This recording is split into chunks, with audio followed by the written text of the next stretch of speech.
ప్రజా వ్యతిరేక విధానాలపై అసెంబ్లీలో ప్రభుత్వాన్ని చీల్చి చెండాడాలని బీఆర్ఎస్ ఎమ్మెల్యేలను ఆదేశించారు మాజీ సీఎం కేసీఆర్. ప్రజా సమస్యలపై రాజీలేని పోరాటం చేయాలన్నారు. సభా సమయానికి ముందే అసెంబ్లీకి చేరుకోవాలన్న కేసీఆర్ సభలో చర్చించాల్సిన అంశాలపై అధ్యయనం చేయాలని ఎమ్మెల్యేలు ఎమ్మెల్సీలకు సూచించారు.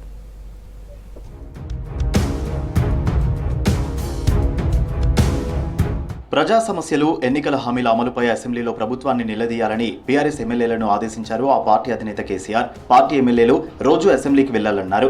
అరగంట ముందే అసెంబ్లీలో ఉండాలని సూచించారు. ఎల్పీలో సమావేశం పెట్టుకుని మాట్లాడే అంశాలపై పూర్తిగా అధ్యయనం చేయాలని తెలంగాణ భవన్లో జరిగిన బీఆర్ఎస్ ఎల్పీ సమావేశంలో ఎమ్మెల్యేలు ఎమ్మెల్సీలకు దిశానిర్దేశం చేశారు కేసీఆర్. ఎస్సీ వర్గీకరణ బిల్లు, బీసీ రిజర్వేషన్ల బిల్లుకు మద్దతుగా ఉభయ సభల్లో గొంతు వినిపించాలన్నారు.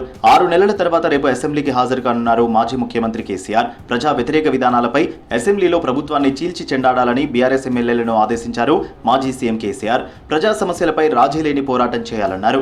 సభా సమయానికి ముందే అసెంబ్లీకి చేరుకోవాలన్న కేసీఆర్ సభలో చర్చించాల్సిన అంశాలపై అధ్యయనం చేయాలన్నారు.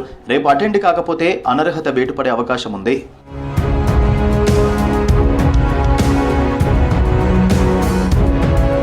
అప్పులపై రాష్ట్ర ప్రభుత్వం చేస్తున్న తప్పుడు ప్రచారాన్ని తిప్పికొట్టాలని బీఆర్ఎస్ ఎమ్మెల్యేలు ఎమ్మెల్సీలను ఆదేశించారు కేసీఆర్. ఎండిన పంటలు, అందని కరెంట్, సాగునీరు, కాలిపోతున్న మోటార్లపై అసెంబ్లీ, మండలిలో పోరాడాలని సూచించారు.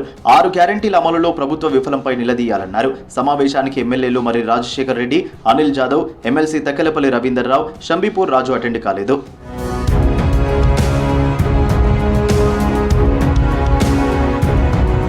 కేంద్ర, రాష్ట్ర ప్రభుత్వాలు పసుపు రైతుల కష్టాలను పట్టించుకోవడం లేదని విమర్శించారు ఎమ్మెల్సీ కల్వకుంట్ల కవిత.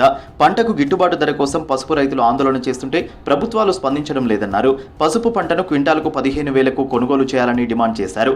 నిజామాబాద్లో ఆందోళన చేస్తున్న పసుపు రైతులకు మద్దతు తెలుపుతూ ప్రకటన విడుదల చేశారు కవిత.